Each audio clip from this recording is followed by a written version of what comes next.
بسم اللہ الرحمن الرحیم۔ جو افراد اپنے آپ کو مسلمان کہتے ہیں وہ مختلف قسم کی عبادات انجام دیتے ہیں، نماز، روزہ، حج، زکوٰۃ، خمس وغیرہ، یہ ساری عبادتیں انجام دیتے ہیں۔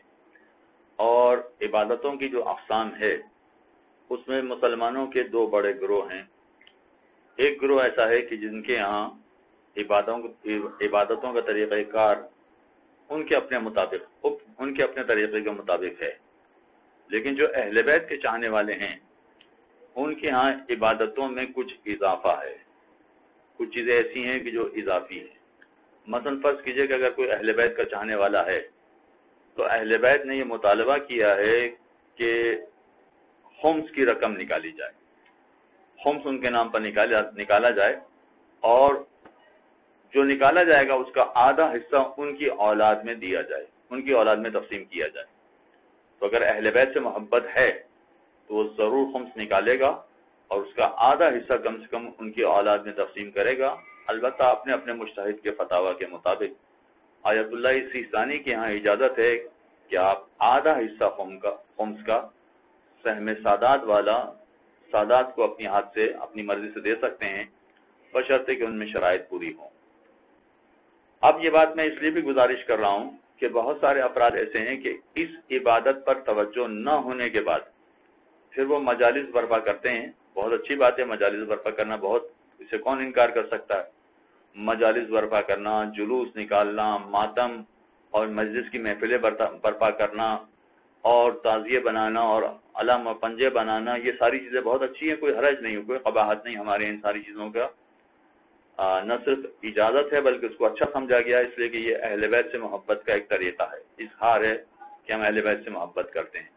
مگر یہ یاد رکھنا چاہیے کہ اگر میں مجلس برپا کرتا ہوں اور خمس نکالے بغیر مجلس برپا کرتا ہوں تو بظاہر ایسا ہوگا کہ اہل بیت کا مال میں نے غصب کر لیا اور پھر اہل بیت کی محبت کا اظہار کیا۔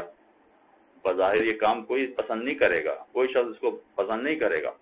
چنانچہ اس مجلس پر غور کرنا چاہیے، یا اس جلوس یا اس طرح کے جو عزاداری کے مراسم انجام دیے جاتے ہیں اس پر غور کرنا چاہیے کہ کہیں ایسا تو نہیں کر رہے ہیں ہم کہ اہل بیت کا حق غصب کر کے ہی اہل بیت کے محبت کا اظہار کر رہے ہیں اور یہ ساری چیزوں کا تذکرہ کر رہے ہیں۔ یاد رکھیے کہ نماز کے بارے میں تو ہے کہ اگر کسی شخص نے غضبی لباس میں نماز پڑھ لی، چاہے غضبی کا مطلب یہ ہو کہ اس کا خمس نہیں نکالا گیا، تو ہمارے بہت سارے علماء کہتے ہیں کہ اس کی نماز باطل ہے۔ یا فرض کیجئے کہ کسی ایسے مصلی پر نماز پڑھ لی کہ جس کا خمس نہیں نکالا گیا ہے، اور ایسے سجدگاہ، مصلی تو چھوڑیے، ایسی سجدگاہ پر سجدہ کر لیا ہے کہ جس کا خمس نہیں نکالا گیا ہے اور پھر اس پر سجدہ کر لیا گیا ہے، تو ایسی صورت میں اس کی نماز باطل ہے۔ ہمارے کئی مراجع کرام اس نماز کو صحیح نہیں مانتے۔ تو اب یہ اندازہ کرنا پڑے گا کہ نماز جیسی افضل ترین عبادت بھی باطل ہو جاتی ہے چند مقامات پر اگر خمس نہ نکالا جائے، تو مجلس جیسی عبادت کیسے باقی رہے گی؟ اور پھر یہ بھی اس انداز سے کہ جن کا حق ہے انہی کا حق ہم غصب کر کے پھر ہم مجلس برپا کر رہے ہیں۔ تو غور کرنا پڑے گا کہ یہ مجلس اہل بیت کی نگاہ میں قابل قبول ہوگی یا رد کر دی جائے گی۔ ہماری کوشش تو یہ ہونا چاہیے کہ اہل بیت کو خوش کریں، چنانچہ ان کو خوش کرنے والے جتنے راستے ہیں وہ راستے اختیار کرنا سب سے زیادہ مناسب ہے۔ وصلی اللہ علی محمد اللہم صل علی